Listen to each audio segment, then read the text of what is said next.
Awesome. Great. Right, right. So, guys, let me tell you, Don't Move is a great movie. Oh, thank you. That's great. Thank you. I'm glad you enjoyed it. All right. So the casting could not have been better for this. I They mean, it are was amazing. Can you tell me a little bit about that process of finding the key stars? definitely. Um, yeah, Kelsey came on pretty early. I mean, as with the casting process, for us, it's a lot of just of gut feeling of who we think would fit that character and what have you. And obviously, Kelsey's got the Yellowstone fame or whatever, but you needed somebody that was empathetic, and or at least for the Irish character, somebody that was empathetic from the minute you see her on screen, and Kelsey just oozes that. You immediately see her, you're immediately empathetic for her, and just a phenomenal actor. So it was pretty easy. I mean, we met with her, Brian and I, and Sam and Zainab, and we just immediately fell in love with her and her energy, and felt that she fit the Irish character perfectly. So that was, as it goes, pretty easy find. hmm And then for Finn, we needed someone that was able to be charming and menacing in equal parts, and sometimes within the same scene. And that's not easy to find. And then also just someone who is interesting to look at and to watch work. And he has all of those different characteristics, and that's it took us a bit to find someone that was gonna be a good match for Kelsey and was going to be able to bring all those different characteristics to the role. But when we found him, frankly, I'll be honest, I don't know that we were as familiar with his work on American Horror Story, but I think what it was a couple of other things we had seen him do. He did a movie with Renee Zellweger.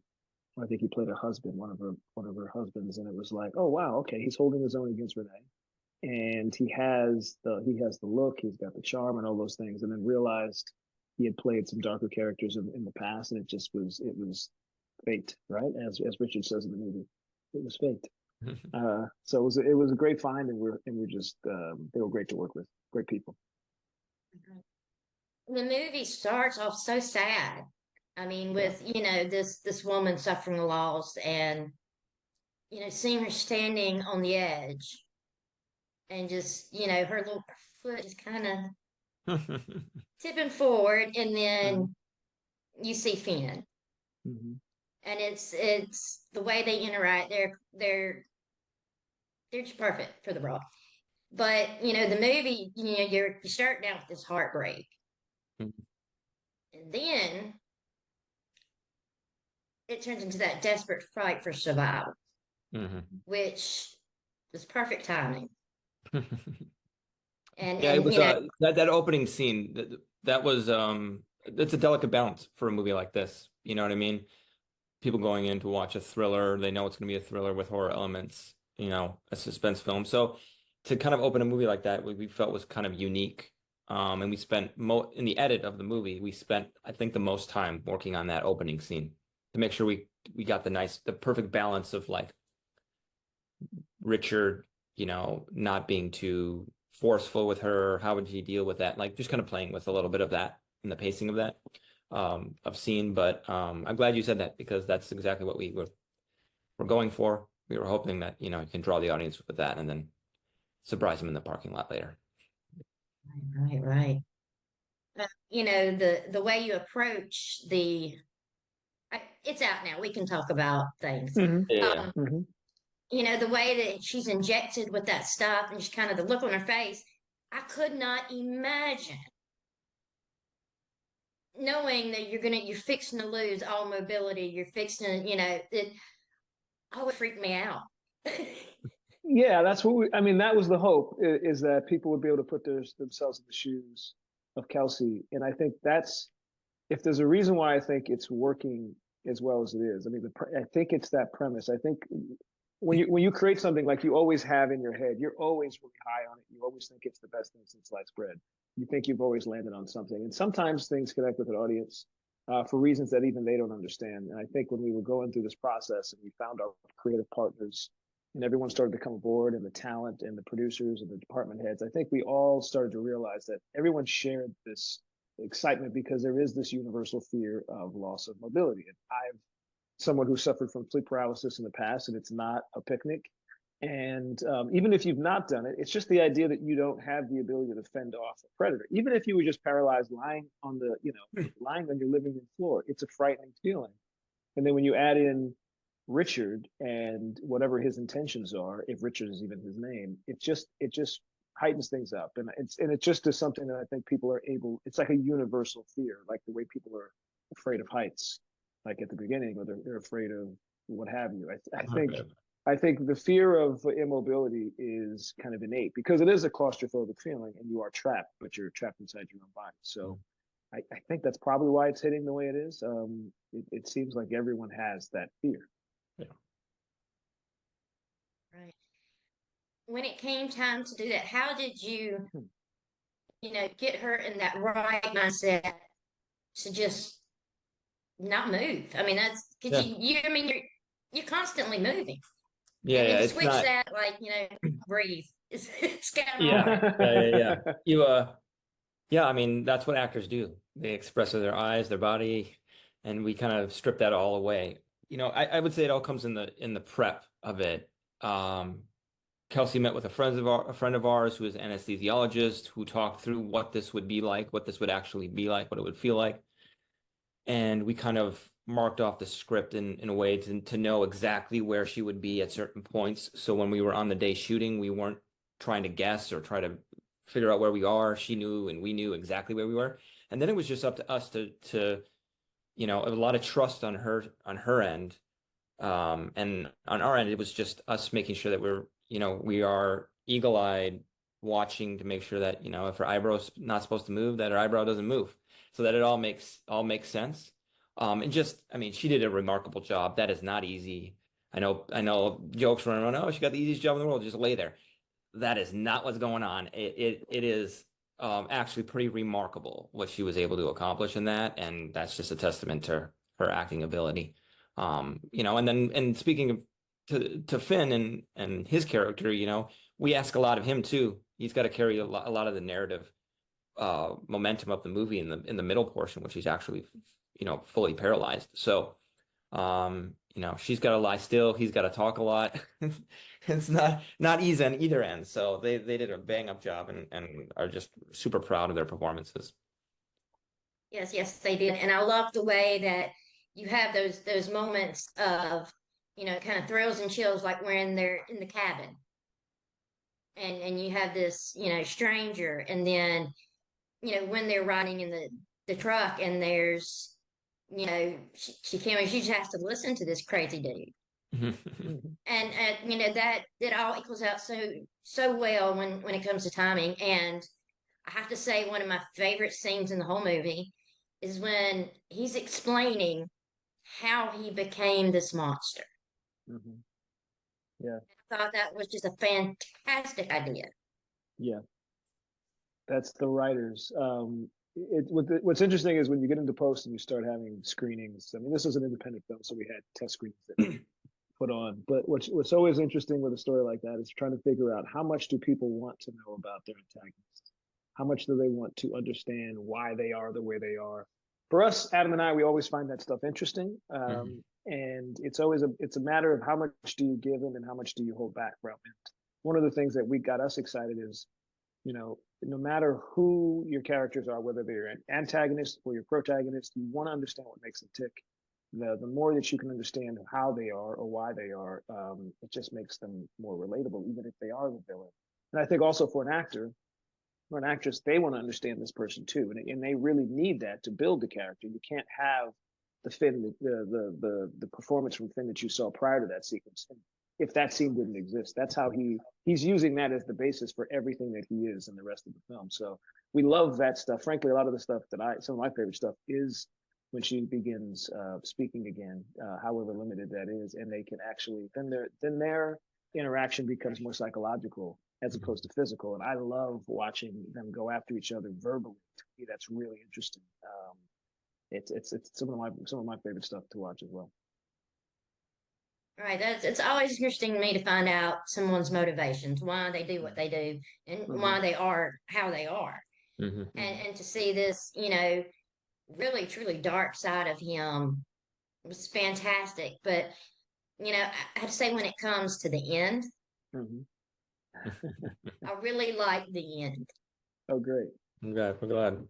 We've had lots. We've We heard think lots it's of earned. interpretations Yeah, we think it's earned, or we hope it's earned. of the end moment, in particular his last line. So it's always fun when people are satisfied. I mean, you know, you want to make something that's satisfying, a little bit surprising, a little bit satisfying. And so I'm glad that the ending is landing for people. It's great. Right, right. And Adam, what were you saying? No, I think that last line is hopefully earned, you know, by both characters in the movie. So yeah, just basically echoing what Brian was saying, that um we always love movies when they end on a note. I mean, this is again a suspense thriller. There's some dark stuff going on, but hopefully you can kind of end on a little bit of an upswing and get the audience, you know, shutting it off and going, hell yeah, that was a hell of a ride, and I'm glad that it ended the way it did. So seems to be hitting right for people. So that was the ultimate goal anyway. Right, right, right. What was the most difficult aspect of filming this movie? Well, we'll just start. We'll just go with production. I mean, I think the production, the difficulty was probably anything to do with water. Water or weather or just dealing with weather, you know. Yeah, We lucked out. yeah, We didn't get this movie was shot, you know, 90% of it was shot outdoors. And then you're kind of just like, I hope it doesn't rain. And it's supposed to take place over, you know, whatever, 6 hours, whatever you want to say. The continuity of that is also a challenge. One day it's sunny, one day it's cloudy, one day it's windy, one day it's not, but it's all supposed to take place in a very concise amount of time. Um, that was probably the biggest challenge. And then, like Brian was saying, was water. yeah. Anything with water. I mean, obviously there's safety concerns. When you put your actress in a river, and she's floating down, and she's you know she has to play immobile in a river that is moving incredibly fast.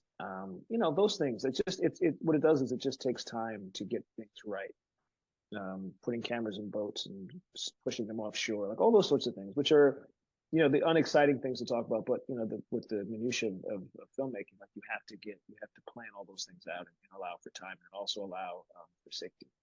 So, but I think those scenes are also gratifying and fun because again, you don't often see your actress floating down the river. You know, if you often see her face, you know, as she's going down, and that's important. And then putting them on the lake, the way that it feels very off kilter and it feels like you're stranded out there with her. All those sorts of things took the planning that went into that to make it feel like you are trapped out at you know offshore with them. Takes time, but I think it's rewarding. All right, you know, like I said earlier, my one of my favorite scenes is the truck scene. Mhm. But I also really liked the ant scene. I thought that was just a fantastic touch. Yeah. How did that come to be? Did it, and was it, I assume, CGI? A little bit of Some, both, actually. A little bit of a little bit both. of both. Yeah, a little bit of both. We're not going to tell you what was what now. Um, Yeah. but um, but yeah, that was in the, you know, the original draft of the script that TJ and David wrote, and we just felt like, again, you know, this movie, we're well aware it is a genre exercise.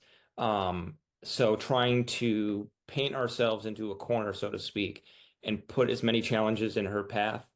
And when Richard, you know, when she kind of escapes Richard for a bit, then we decided who's going to be the antagonist if Richard is not around, and you just make that nature, a river, bugs, things that, you know, things that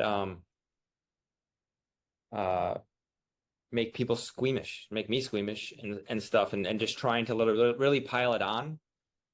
That's the fun. I mean, that's the fun of it is trying to, you know, throw that at her and see how she can get herself out of these situations. So I do love the reaction that people have to the ants. I mean, we've seen this in the theater a few times, and just in general, I just love when people watch it and they just kind of do this thing because we all, I mean, nobody wants to be covered in insects or ants or any other thing. So it's, I don't know, it was fun. You know, she was a brave soldier getting in that little, you know, kind of nest of roots down there. God knows what was down there, but she was brave, and we put her through it, man. She earned her paycheck on this film. So. Right. Well, everything she went through was definitely worth it. Um, like I said, I mean, I was like yelling at her, like, don't, you got to go that way. You got to, you know, the whole time I was yelling at her, and that's a good sign for me. Anytime I watch a movie and I'm yelling at it. Um, but what are your personal favorite scenes from the film? Good question. Um, You go ahead. I mean, I'll echo your scene, the kind of confession scene in the truck is one of my favorites. Just watching him monologue a bit, but then watching her watch him and come to a realization, and then poke the bear and use his words against him, kind of a thing. Um, that's that really is awesome. And then I would say that probably the whole in the cabin sequence with Bill. The cabin sequence is a lot of fun and surprised us when we read it. We didn't know where this Bill character was going. Can he be trusted? Can he hold his own?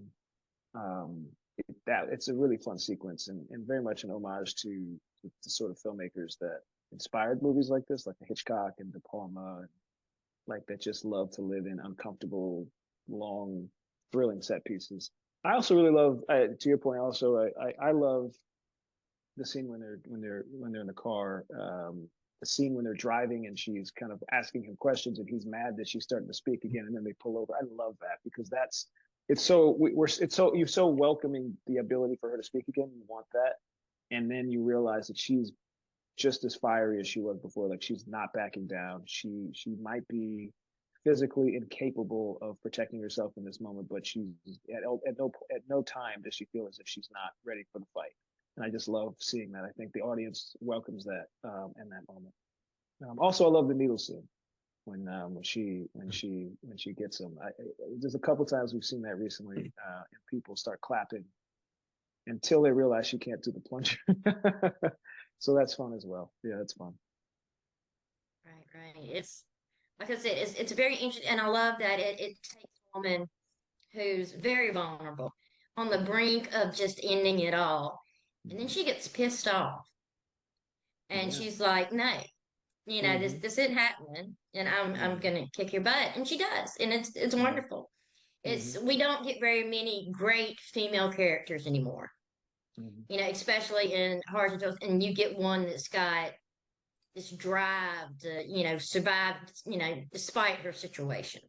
Mhm. And I Yeah. thought that was great for me.